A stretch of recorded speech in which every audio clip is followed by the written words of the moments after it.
In the last section, we looked at methods for approximating the area between a curve and the x-axis when the function is positive. We called some of those Riemann sums. So a left Riemann sum uses the left endpoint of each subinterval to determine the height of each rectangle. Okay, it's not the x-coordinate, but it's f of that x-coordinate gives you the height of the rectangle.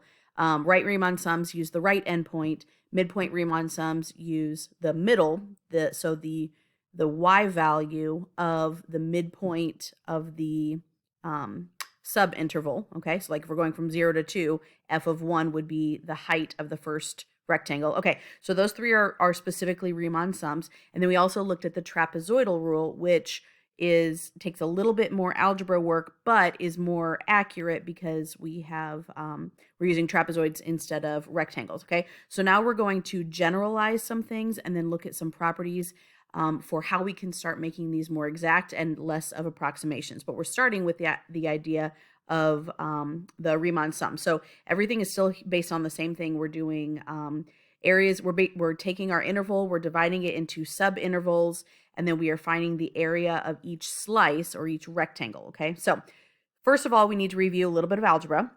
Okay, so we've got sigma notation. This capital E looking shape is a capital sigma. It has an index. The index is a letter down here. In this case, it's an I, and then that means the function inside here will be in terms of I. Okay, and we're going from this number, so this is the lower boundary, to whatever number is up on the top. So right now it says I equals 1 to n.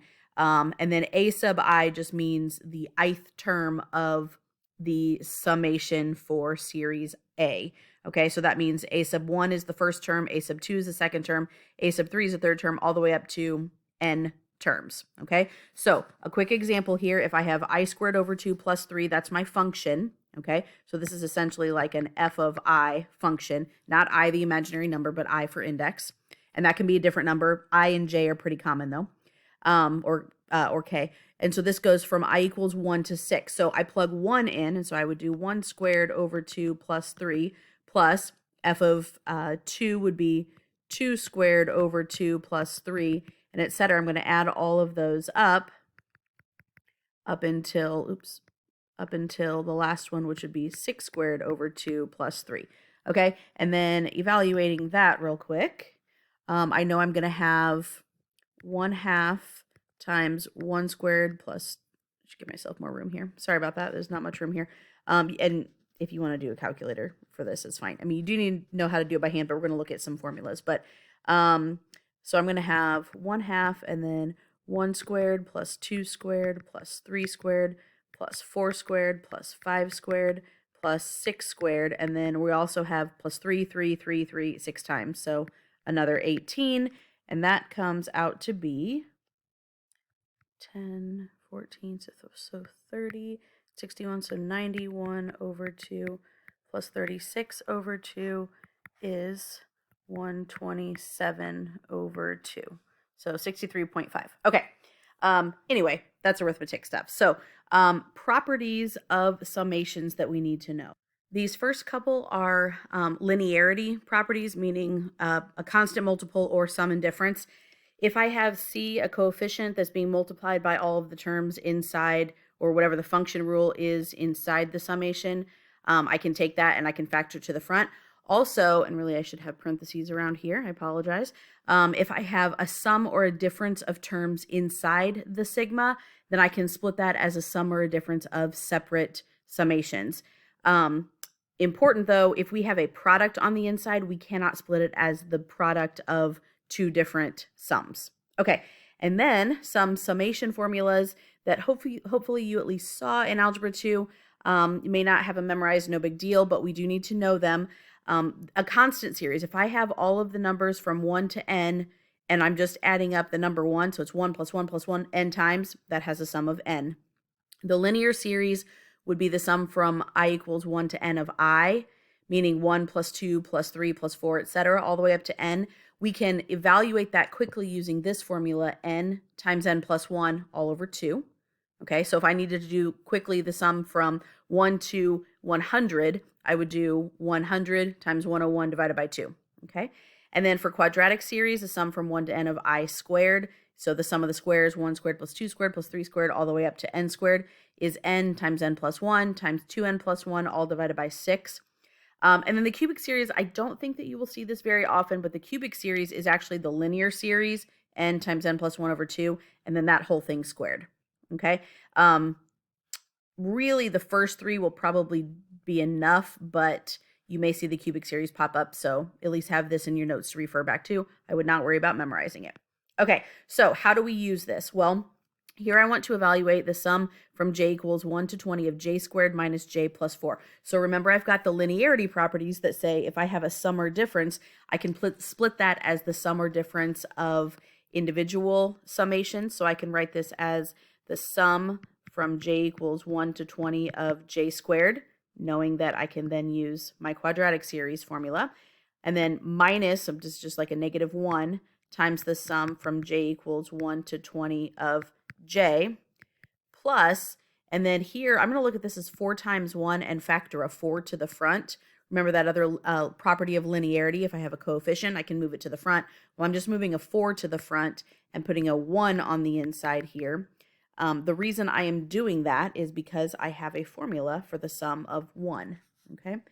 And so this becomes, so using the quadratic series with n equals 20, it's going to be 20 times 21 times 41 all over 6, okay?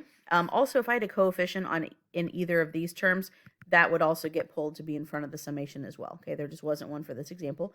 And then the sum from 1 to 20 of j, that's the linear series up here. So 20 times 21 all over 2.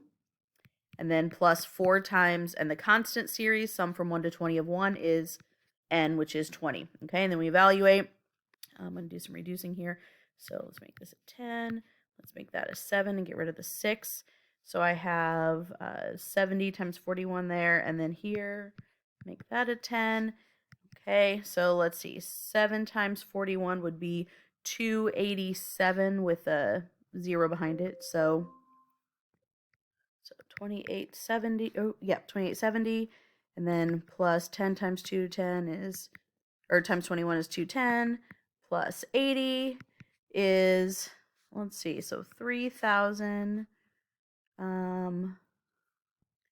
that's 290, and so 70 is 3,160.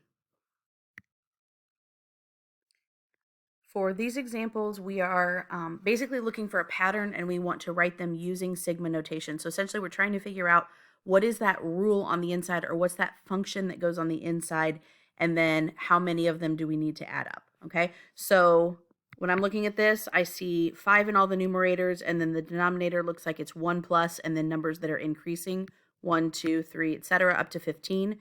So I know I can do the sum from, I'm going to use I this time, 1 to 15 of 5 over 1 plus I.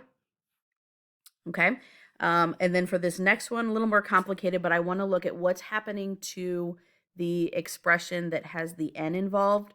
So I see that with each term, I've got 1 minus some quantity squared, and then times 2 over n. So 1 minus some quantity squared times 2 over n, 1 minus some quantity. Okay, so I've got a pattern there.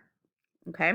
And then when I just determine how many of these I need, I'm looking at how this inside fraction is changing. So I've got 2 over n, 4 over n, 6 over n, 8 over n, etc., all the way up to 2n over n, which tells me that I have n as my quantity of terms. And that's okay, because this is in terms of n. So I know that it's going to be a sum from, let's use k this time, from k equals 1 to n, okay? And it's just in terms of n, and that's okay. And then what's happening to that is I've got 1 minus, and then this right here is going to be 2 over n times my index number. So it's going to be 2 over n times k. So when k equals 1, that's 2 over n. When k equals 2, that's 4 over n.